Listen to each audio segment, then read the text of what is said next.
Everyone. तो आज हम पीडियाट्रिक का नया टॉपिक स्टार्ट करने वाले हैं जो कि प्रॉब्लम ऑफ लोकोमोशन के नाम से दे रखा है, जिसमें 4-5 टॉपिक हैं, जैसे कि आपका पोलियोमिलाइटिस हो गया, osteomyelitis along with kyphosis, lordosis and scoliosis है।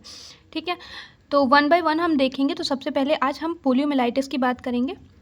तो चलिए स्टार्ट करते हैं। ये क्या होता है कि पोलियोमिलाइटिस जो है एक कॉन्टेजियस वायरल डिजीज़ है, ठीक है, जिसमें कि नर्व डैमेज हो जाता है, ठीक है, या फिर पैरालिसिस हो सकती है, ब्रीदिंग डिफ़िकल्टी होती है बच्चे को, या फिर डेथ भी होती है अगर मोस्ट सीवियर फॉर्म हो गया है पोलियोमिलाइटिस का। तो ठीक है, लेकिन लेस देन 1% चांसेस होते हैं कि ये सेंट्रल नर्वस सिस्टम को अफेक्ट करे और पैरालिसिस कॉज करे या फिर डेथ कॉज करे। तो लेस देन 1% चांसेस होते हैं कि बच्चे को बहुत ज़्यादा सीवियर।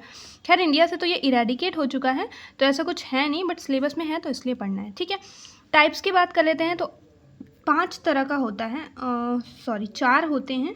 मैंने थोड़ी गलत नंबरिंग कर ली है, ठीक है। ये फोर्थ असिम्टोमेटिक केस होता है, जो कि 90% केसेस अगर पोलियो के आते थे तो वो क्या होते थे, असिम्टोमेटिक होते हैं। ठीक है, एबॉर्टिव केस में 4 to 6% केसेस होते हैं इस टाइप के, जिसमें मॉडरेट फीवर, नोजिया, वॉमिटिंग देखने के लिए मिलती है, headache along with sore throat और एनोरेक्सिया देखने के लिए मिलेगी। ठीक है, फिर नॉन पैरालिटिक केस की बात कर रहे थे, तो 1% केसेस जो होते हैं वो नॉन पैरालिटिक केसेस होते हैं, जिसमें एबॉर्टिव केसेस के जो भी सिम्टम्स थे वो तो दिखेंगे ही, साथ में साथ पेन और स्टिफनेस रहेगी नेक में, बैक में और लेग में।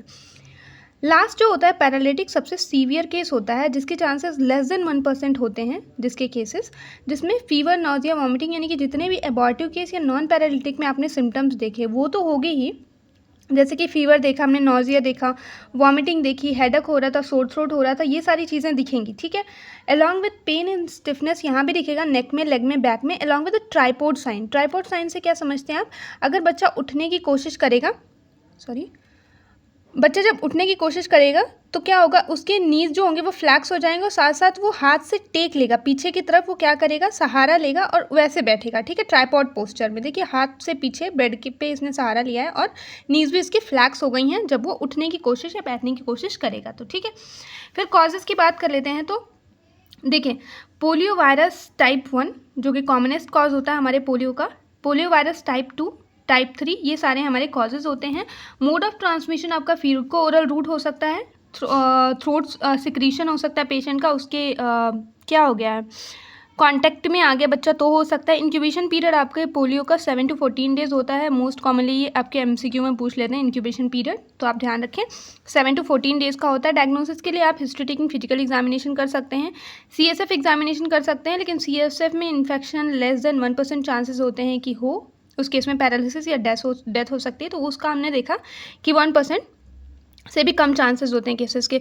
स्टूल एग्जामिनेशन कर सकते हैं ओरोफेरेंजियल सिक्रीशन का। ठीक है, अब बात कर लेते हैं ट्रीटमेंट की। तो ट्रीटमेंट में कोई स्पेसिफिक ऐसा ट्रीटमेंट नहीं अवेलेबल है हमारे पास। हॉट एप्लीकेशन दे सकते हैं ताकि जो भी मस्कुलर पेन या स्पाज्म हो रहा है वो रुक जाए।